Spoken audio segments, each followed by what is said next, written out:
All right, this guy's all over the place, so it's a good thing that he is highly caffeinated. Winter, a man on a mission. His goal is to visit every Starbucks in the world. How you doing, Winter?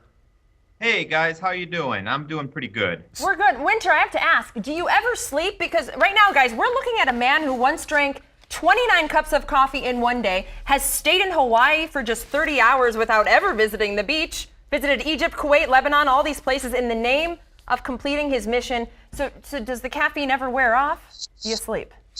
I'm not gonna lie, that 29 coffee day, I didn't sleep much that night, but keep it under control in my regular life. So why? I need to hear why. Why did you put yourself on a mission to visit every Starbucks in the world? This was just a random challenge, like things you might talk with your friends about at the local coffee shop. I was just crazy enough to try and actually do it. And 17 years later, it's taken me all over the world. So things that my friends and I talk about at the local coffee shop is we see stories like this and we're like, what does this guy do for a living that he can take all this time off and finance a trip around the planet to go to Starbucks? What's your background? What do you do? I'm very fortunate that as a computer programmer, I can work on a contract basis. So I'll work from anywhere from 6 months to 12 months at a job. Once I'm done, I'm done. I can buy a one-way ticket to London and travel around the world visiting coffee houses and not worry about work for a while. That's the life. You managed to make it to Minnesota, which we're glad for, and we're looking at your blog, StarbucksEverywhere.net. We see you visited 25th and Riverside. That's a good one. Good luscious trees outside. Block E Starbucks down by First Avenue. We have to ask you, though, because we think our Skyway system is pretty cool.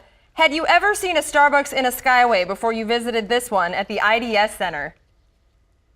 Atrium 1, or Skywalk in Cincinnati, Ohio. Oh, okay. It's, I think, either just in or just off the Skyway. So what is it? So what are the what kind of differences are you seeing? Like the Starbucks here, how is it different than a Starbucks, say, somewhere in Asia or in Europe? Well, here's the thing about Starbucks, and the thing they do so well is amazing consistency of product and customer service.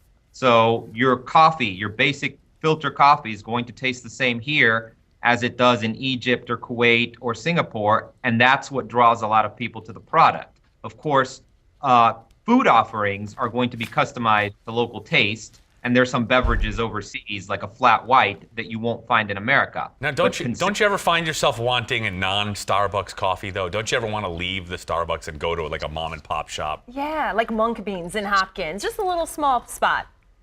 That's the amazing irony. Even though Starbucks is great at customer service, if you want the best coffee experiences, you need to hit those small independent coffee roasters. And as a matter of fact, Minneapolis-St. Paul happens to have a vibrant coffee scene with at least half a dozen shops the last time I was there, like Spy House or Dogwood Coffee, which you can find distributed across the country, or Angry Catfish, ironically dog cat. But anyway, those are the places where you are going to get your best coffee experiences.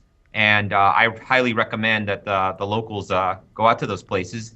Plus, you just want to support your local business, too. All right. Winter, I find your journey fascinating. And you're so calm for a man hopped up on caffeine. All right. Winter, thank you very much for coming on the show. We appreciate it. Awesome. Good to talk to you. Have a great day. Thanks, Winter. Right, he must have had a little decaf just a mixed little in bit. somewhere in there. Yeah, it's a little decaf.